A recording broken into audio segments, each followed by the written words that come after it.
Now, we're going to continue today with the canon.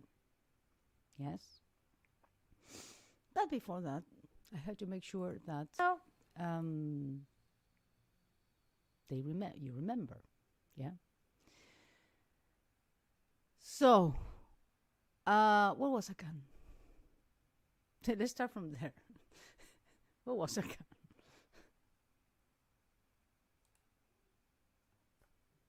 I don't think we saw canon. I think we saw the imitation broader. We saw some examples from whom? From Renaissance, from the Lassus. Yes. But exactly where we stopped, I don't remember, to be honest. And you have in the canon or the imitation, you have two things. Let's see. Something that appears at the beginning and something that imitates. Let's start from there. Yes, you have the melody. Yes, that is imitated. Now, that has a name because we're going to use that name a lot. And it's Latin, I know. Oh, yeah. Yeah. Dux. Yes. Who comes after? I'm saying comes. Comes. Yeah, yes. Exactly. So who comes after is a comes, yes, which is spelled the same, by the way.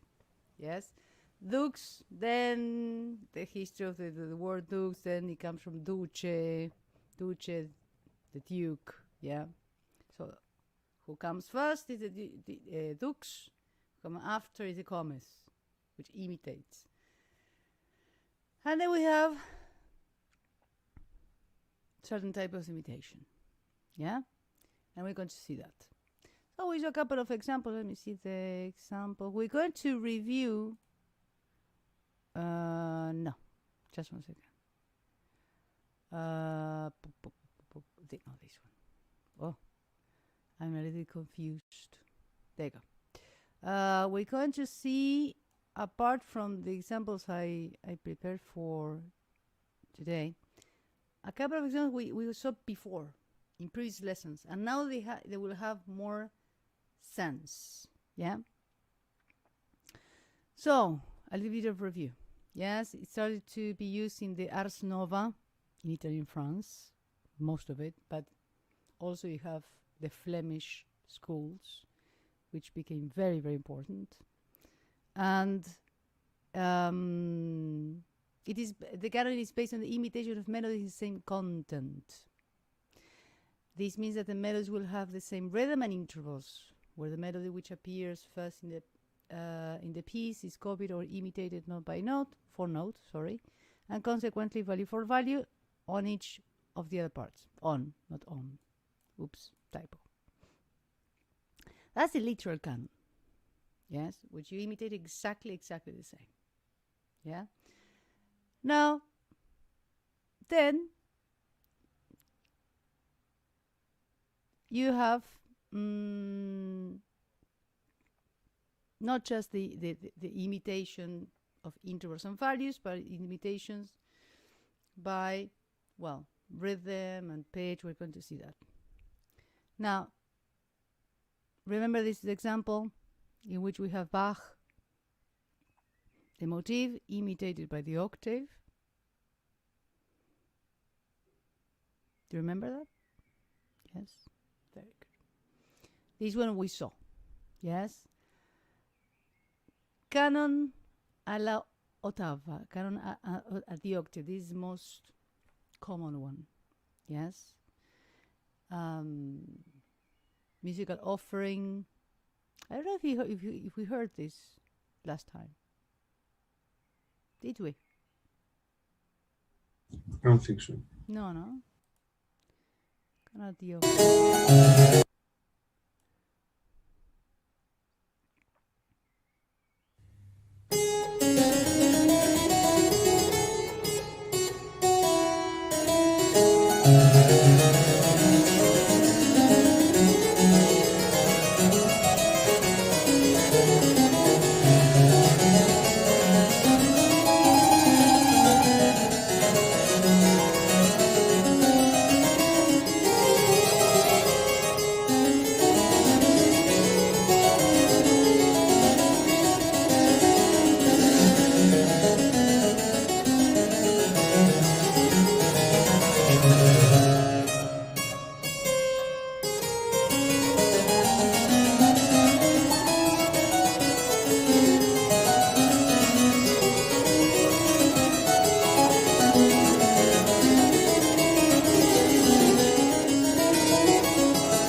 Up to here because it's quite long. So, how many imitations did we have here?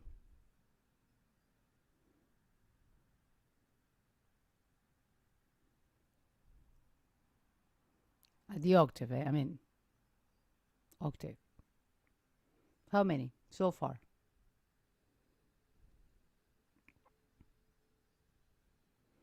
There are a lot of things that happen in 1 minute, Just saying. It is. How many octaves? How many octaves? How many imitations? I didn't count them. I'm not sure. Sorry? I didn't count. I mean, I wasn't finding them, so I'm not sure. I don't know. Let me see. Laura, any idea?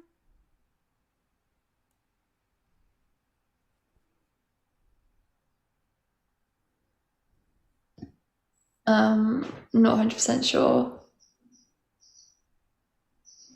Let's see. First of all, you have to see how to see how many imitations, yes, and this is how we start listening through through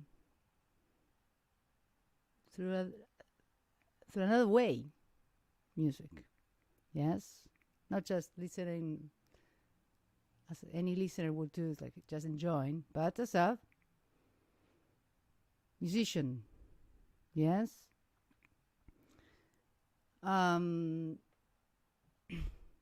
First, we have to see which one is the dux, yes, the extension of the dux, yeah. Also, something that we said last time, that the dux has like 3 parts. You have a head, has a body, yes, has like a tail, yes, and the head is always the same. The body can change a little bit, and the last part always changes, yeah, because sometimes it amalgamates or blends with another voice. That's something that we said last time. But the head is always the same. Yeah. Now, this is from the A to the F is the dux.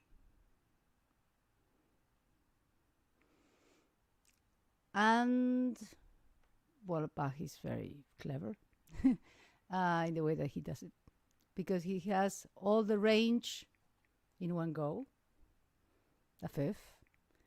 Then he compensates. Then he goes to the point of the most tense point, which is a B flat, and then resolves on F. So also the motif has to have a musical sense. Yeah.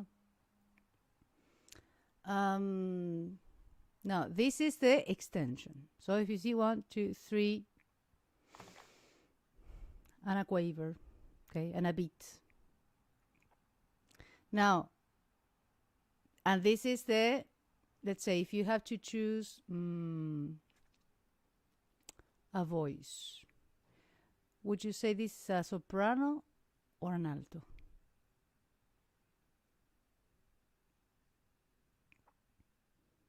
Who would sing this better? A soprano or an alto? An alto. Yes. Exactly. Also, this is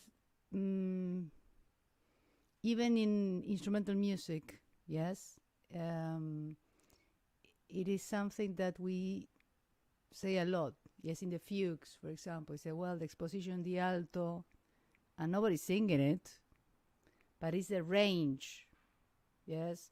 Okay, now the entrance of the voices comes from bass, tenor, alto, soprano. Again, you're going to play on the piano, but even if you're studying it, yeah, any teacher would tell you, okay, now the alto is entering on the dominant, or the soprano is exposing the whatever. Yeah, so we're talking about voices, and these 1, 2, 3, 4 are the voices, by the way. Yeah. Now, try to memorize these dukes and see, yes, how it's imitated and how many times. Yeah. And how does appear, by the way. Yeah. It is exactly the same, changes. Ready? Amazing. Let me see if I can do this. There you go. I think it's better.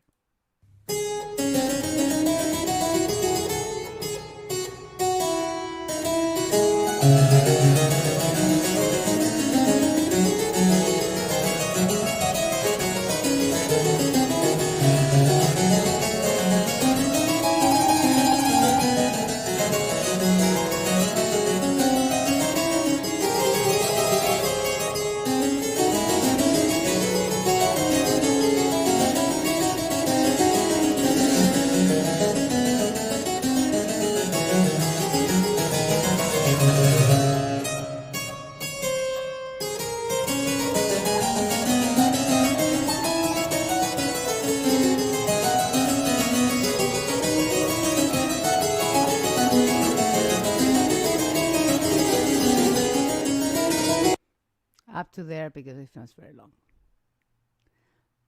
Okay. Now, same question. Laura, how many times did we have the imitation? Or what did you see? What are we going to say? Well, when it gets onto like the next page, it was imitating kind of between the voices. I don't know how many. Okay, so you have this one in the alto. Mhm. This is sometimes that we're going to see. Yes, should be the end. And this, yes, is kind of a tail. Okay, that the dux has to, again, to mesh, to blend, yeah, to the next voice. And then it happens in the left hand. in the left. But now we're going to get used to say in the tenor. Yes, I know. I know nobody's singing this. Yes, but again, we think in voices, in ranges. Yes. And yes, I know it's a left hand, yes. But okay, it's the alto, yes, the dux was in the alto, the comes is on the tenor. Yes?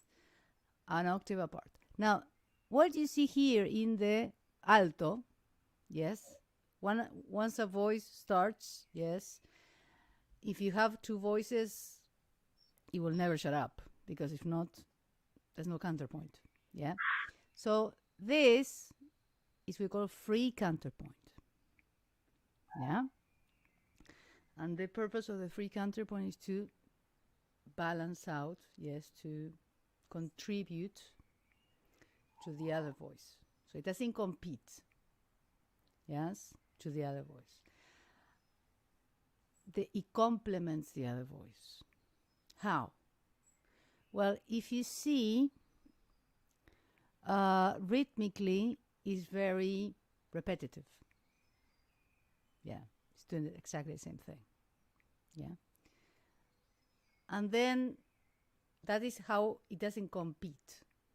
And how to and the way it complements the motif. Yeah. In a fugue would say subject, in an invention we would say motif. Yeah. Different names. Let me see. Melodically, what's the difference? I mean, what's the main characteristic of the motif, and what is the main characteristic of the, let's say, counter motif? Well, the three counterpoints kind of looping about more. Exactly. So you have the main characteristics of the leaps. Yes? In a very organized way, because this is very common from Bach, very common, that actually you see visually leaps, but what he's doing is doing two melodies. So it's one, I mean, he's gaining another melody.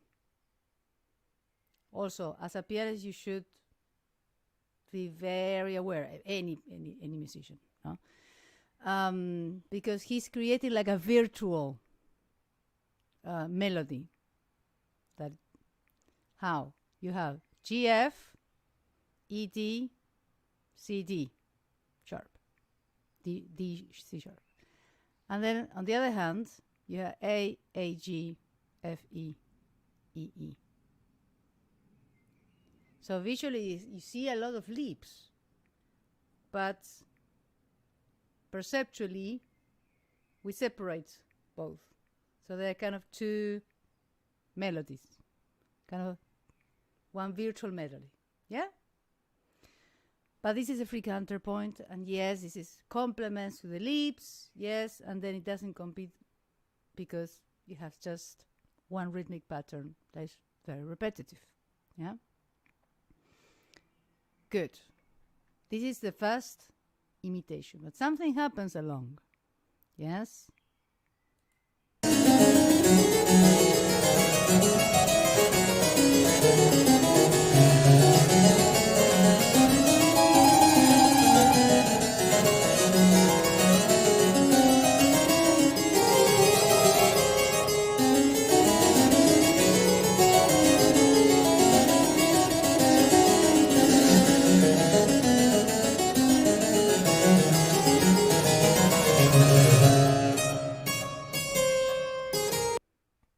What is this?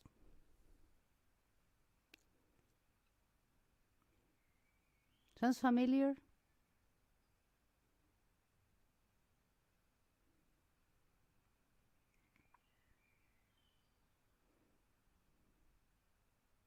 Yes, curious.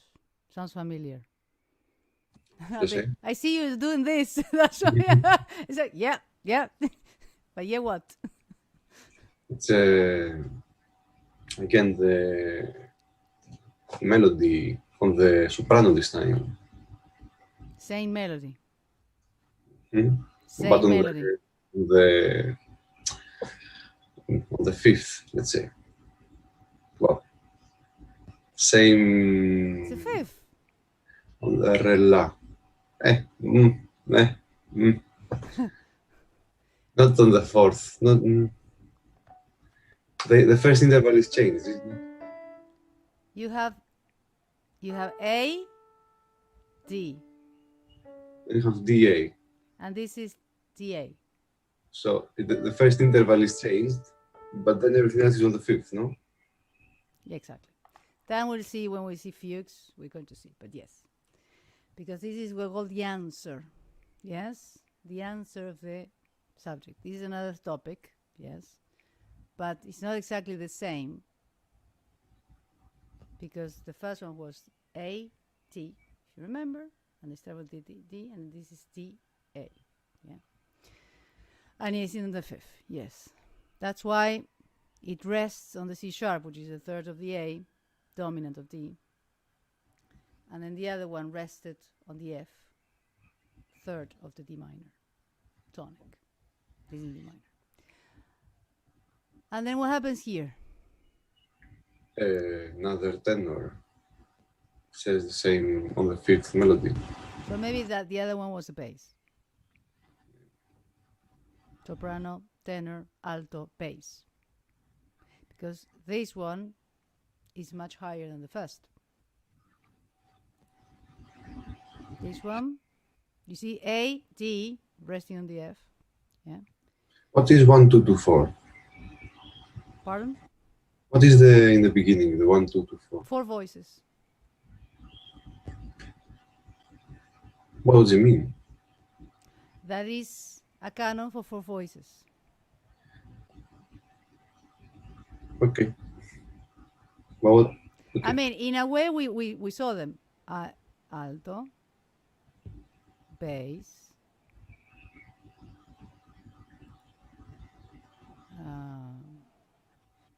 soprano, tenor to the octave. And in the middle, I'm not going to talk about that.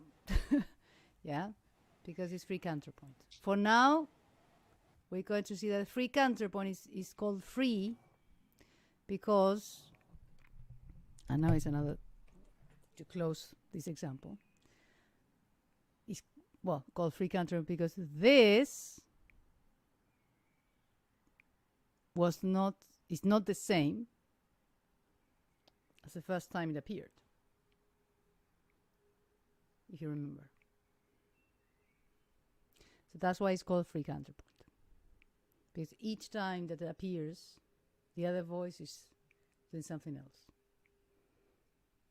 Yeah, if not, it will be called counter motif or counter subject. Counter motif if you're composing an invention, counter subject, obliged counter subject if you're composing a fugue. Yes, when the counterpoint is the same, yeah, it's counter subject or counter motif. Yes, in this case, it's free counterpoint. Very, very important to know, yes, because at some point you will compose a canon, yeah, at the octave, for sure, because it's the most common. And you will do this free counterpoint. So, lots of attention here, yeah? So there was 2 imitations, actually, because you have alto, bass, and then the motif on the dominant, we call on the dominant level, soprano, tenor. More or less clear? Yeah? And in the middle, it was we call an episode, transition, okay? That has material of the motif. I think this example will be a little bit clearer. Yes? Now we're going to listen to it, and when you see the imitation, raise your hand. Are you ready?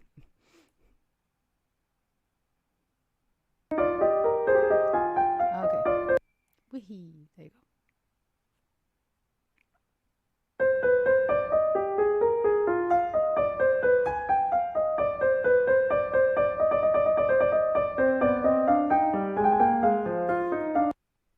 Very good, Georgios.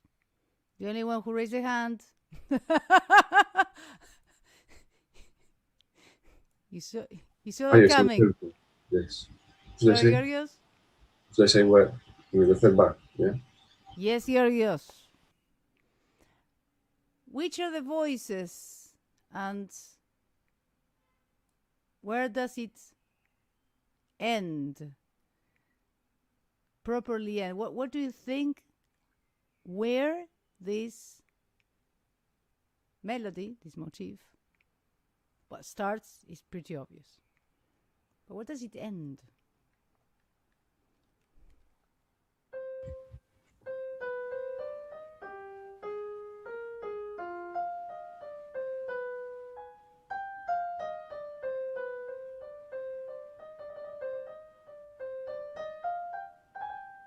this is cannot be, because this is already something else. Because as Giorgio said in the third bar, well, let's say left hand, but let me see. Laura, what do you think? Which are the voices? Now, Giorgio, think about that while you, yeah? Laura, tell me. Which voice is this? Soprano, tenor, alto, bass, what? Soprano. And it's imitated by the who? The bass. Not the bass. Oh, the alto. Ah, there you go. Yes. We're talking about voices. Careful. Yes. Not the bass. It's an alto. Okay, Georgios. What do you think? I'm not sure how to be sure. No. I would have, because You don't have to be sure. I'm not sure how we know when it's finished. Could they not overlap? For example, what if Sometimes, yes, they do. What if the alto follows and continues the same melody? Do we consider the whole thing to be one big melody? Is it where we end an imaginary slur where it should end? How long can it be? Can it be for 10 bars or should it be one breath? I'm not sure. Well, I those would are all. guess, Sorry? I would guess on the trill, what is it, of the second trill. bar. Mordant, I'm not sure what it is. It could be the double mordant. I mean, this is like a double mordant. Sometimes it depends on the composer. It can be just a trill. I mean, it depends.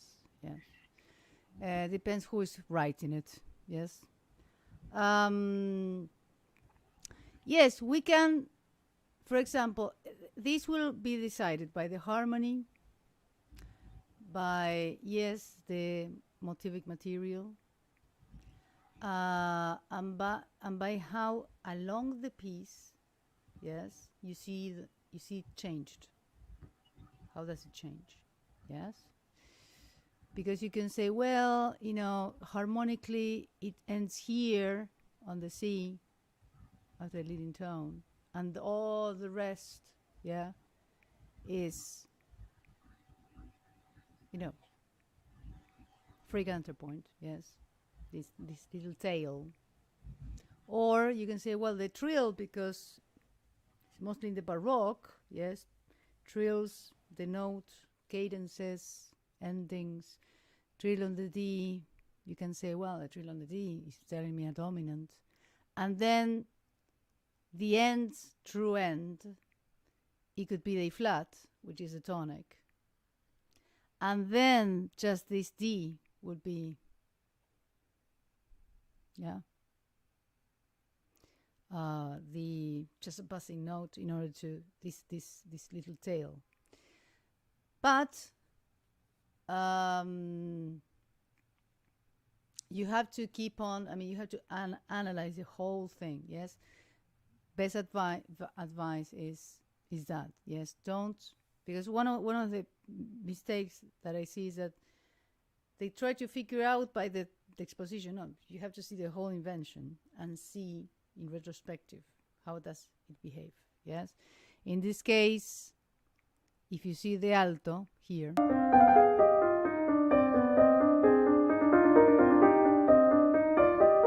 there, it's exactly the same, and this is another thing. So coming back, yes, and then we'll see, yes, but just saying that the end sometimes is not clear, sometimes is and changes as well. Okay? But keep in mind that the first part never changes. The body sometimes does, sometimes no, but the end yes, because it has to adapt to going to different transitions, to different episodes, to different things. Yes? And this is a counter motif. Now, again, the nature of the free counterpoint in a canon, or in an imitation.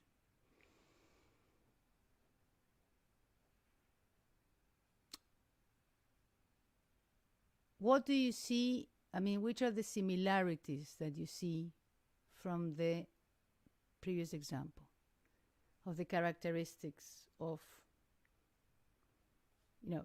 let's say motif, counter motif?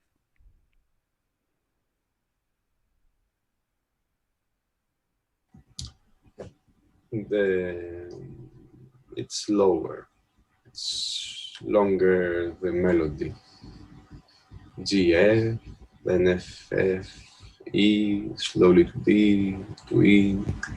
Doesn't move as fast, as short as the previous melody. So it has less information. There are two patterns, G, F. No? So anticipation of the G, more than on the G, resolution, F, F, and then it repeats the same pattern. Yes, so it's simpler, just one thing. Yeah, less information. And then what you said is, well, the pace is slower. No, actually, the values are longer if you compare them. The pace is the same. I mean, the pace of the song. No, this is the bass. That's the melody. Ah, the pace of the melody. Yeah. It goes, I mean, it has longer values, and it has less information, and repeats more. I mean, repeats a pattern. Yeah. And what you said, I think at some point you said something about descending, at least. Or I thought. I didn't mention that, no. Oh. Well, it has a descending nature, and the motif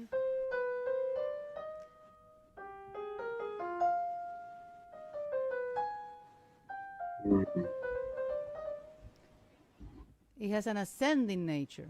It always goes up and up. Yes. First, just a third, but goes down to the G and F the octave. And then the B natural and the A flats, which is a diminished seventh, very tense. And this counterpoint.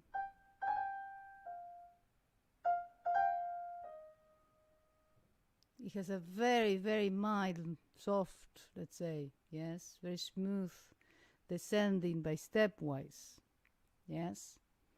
So, in a way, you see that the previous example you have main characteristic. You have a very big leap at the beginning, but then all short values. Taka, taka, taka, taka, taka, taka, taka, taka. This one has longer values in contraposition. The other one as well. The other one has a pattern that was repeated. This one as well. And it was, yes, and it complements. This one has a nature of ascending. This one has ascending. The other had steps. This one has steps, but you have very big leaps, yes, in the middle. This is only steps. So this is very important to take into account when you will compose something. Yes, at some point.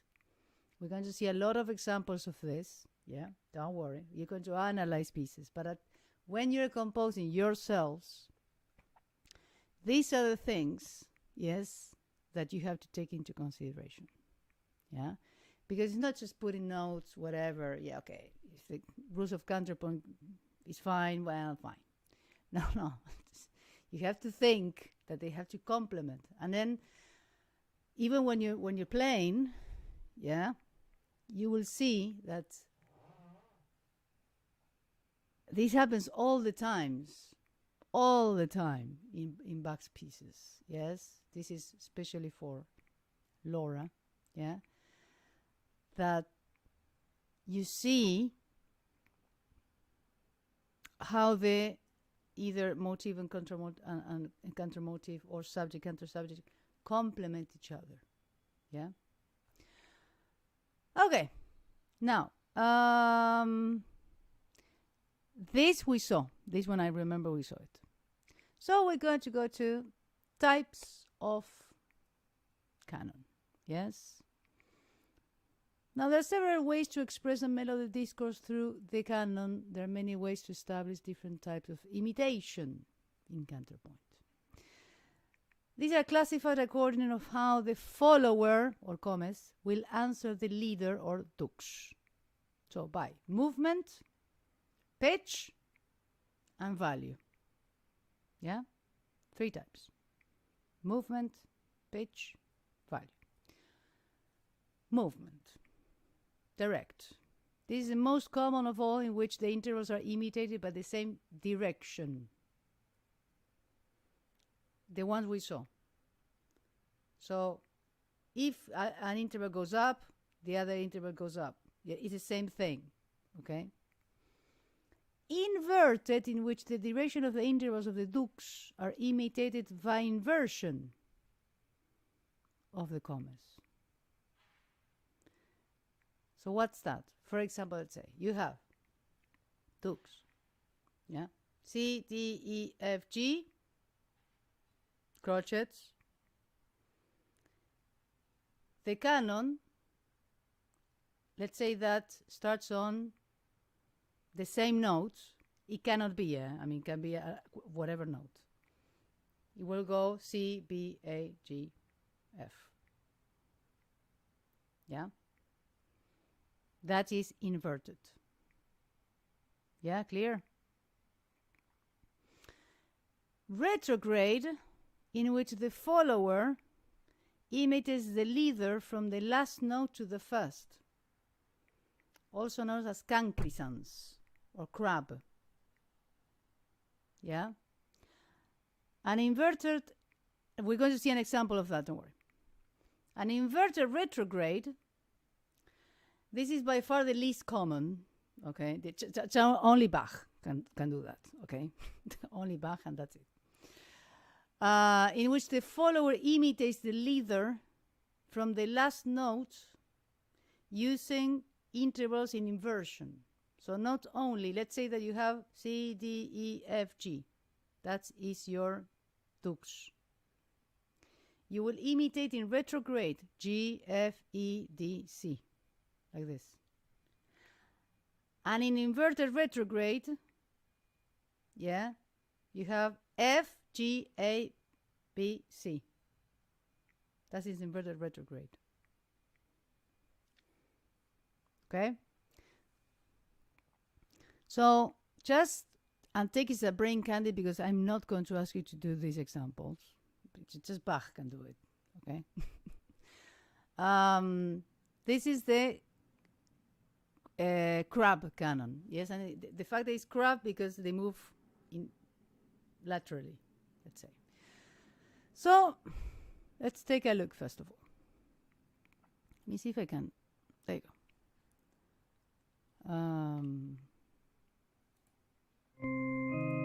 Okay, yeah. Look at the beginning.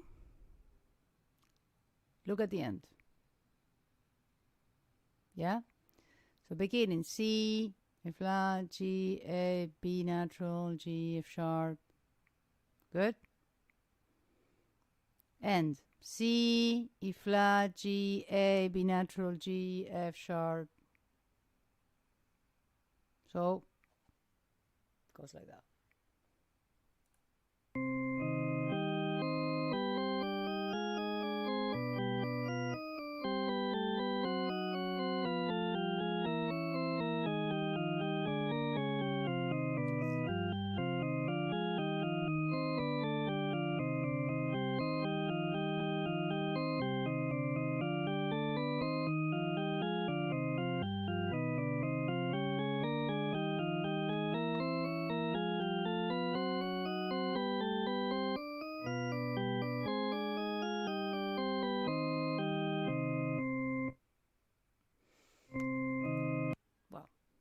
And then it goes through the other voice. Yes.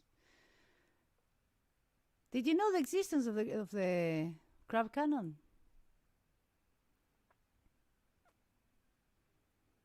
You, Laura? Iris?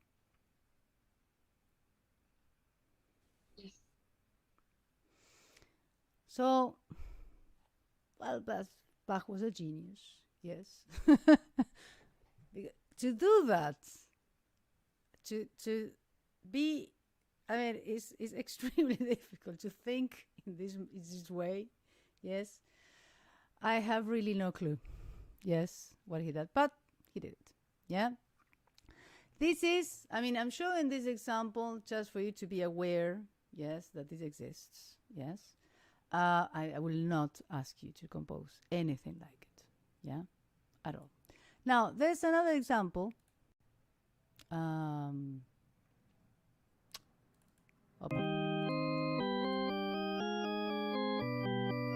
Good. Canon by pitch. The most common interval is the octave, but you can also find by the unison or another interval. Yes, the musical offering by J.S. Bach is a perfect example of a dux that was imitated in all possible ways. The imitation is usually to a perfect fifth. Yes, so you have the tonic and the dominant. Now, the musical offering, was the genius part. Yes, because he said, okay, I'm going to use the same, yes, melody, imitated by a second, by a third, by a fifth, by a fourth, by a sixth, yeah, by a seventh, which is extremely rare, yeah. Who knows about the musical offering? Have you heard it? No? No one? Well, we are not going to listen to all of it, yes, because this is just an example of many pieces, but you have an idea.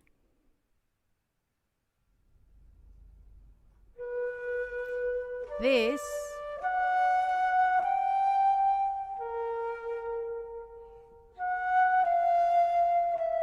is the motif.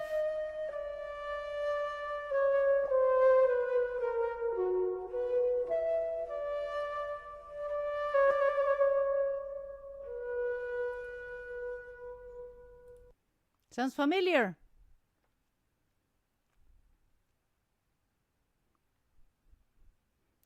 Where did you listen to? That's the same as the previous one. It is. Yeah, because he took, as a, I don't know, like a challenge. Yeah, he took that motif. The story goes, there was a king or prince, I can't remember. There was also a musician, and he said, what you can do with this? And so he composed this motif, and Bach said, I'm a musical offering. I offer you, to do with what you composed. Well, all his genius, yes. So he offered that to the king. And then he explored every single possibility. One of them was a crab canon, yes, and this one, a little more conventional.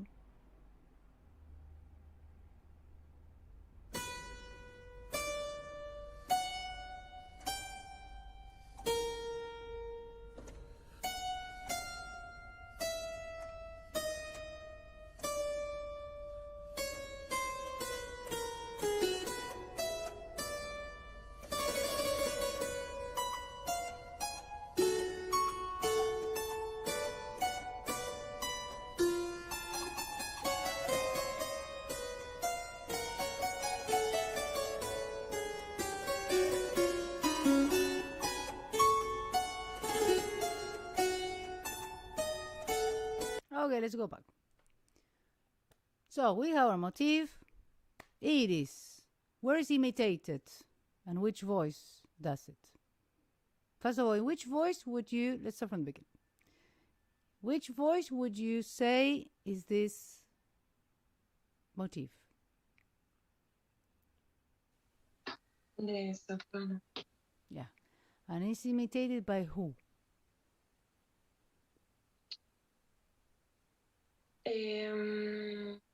By the alto. Yes. Which bar? Sorry, what? Which bar? So bar number 10. Yes, very good. Amazing. Here. Now, imitation by what? Because we're saying one of the type of imitation is by pitch. Yes, you can imitate by any interval.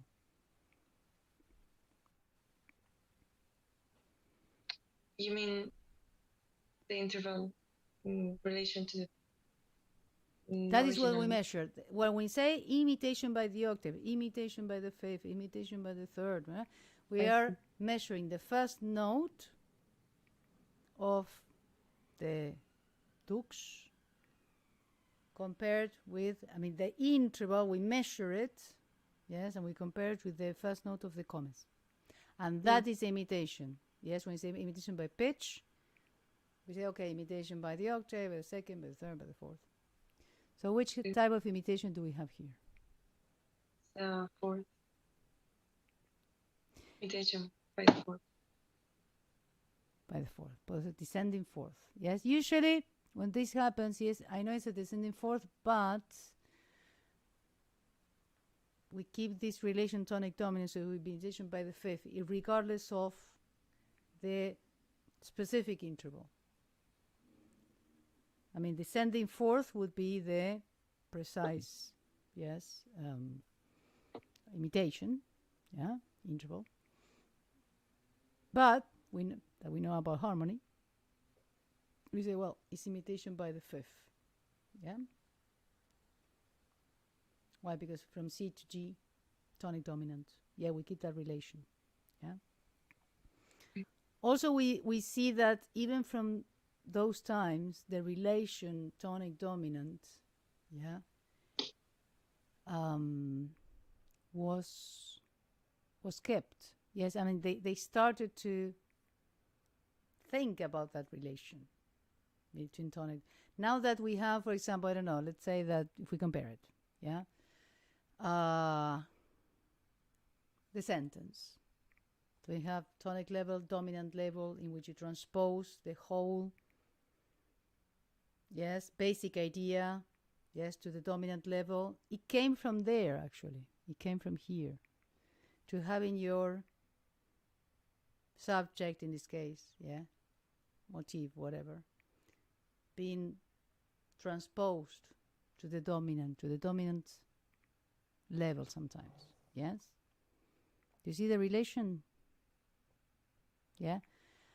And then what you see here is what? In the soprano, so the voice, that's important things, yes? The soprano, very well it is, was the one that exposed the motif.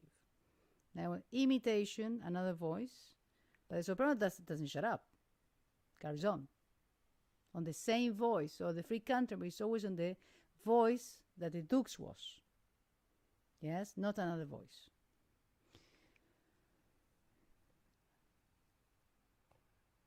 Now, which are the notes that are the tail of that they blend to the next free counterpoint? Here in this case. You remember we said something about that you have a head, a body, yes, a tail, and there's a couple of notes that we use to bind, to mesh, yes, to blend into the free counterpoint. Which are these notes?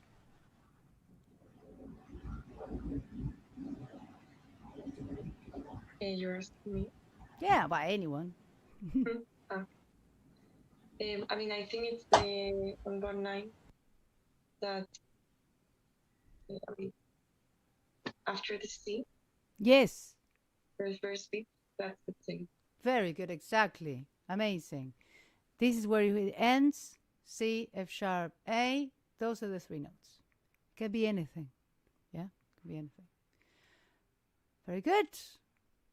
Last, this is very long. Yes, and we're not going to see all of it. Yeah, but just to see some examples. Invention in D minor, another example.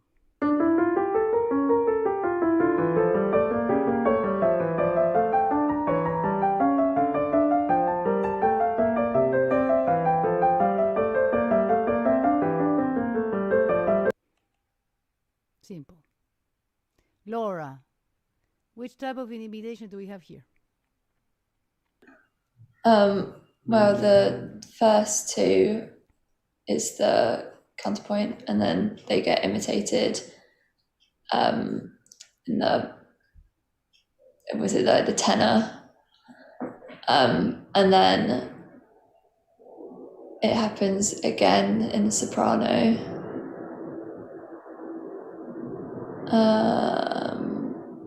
and the other counterpoint, the quavers, it does the same thing. It's in the soprano, I think, and then it happens in the tenor afterwards. But wait, when you say if this is soprano, this is tenor, and this is soprano, cannot be, because this is one octave higher than this.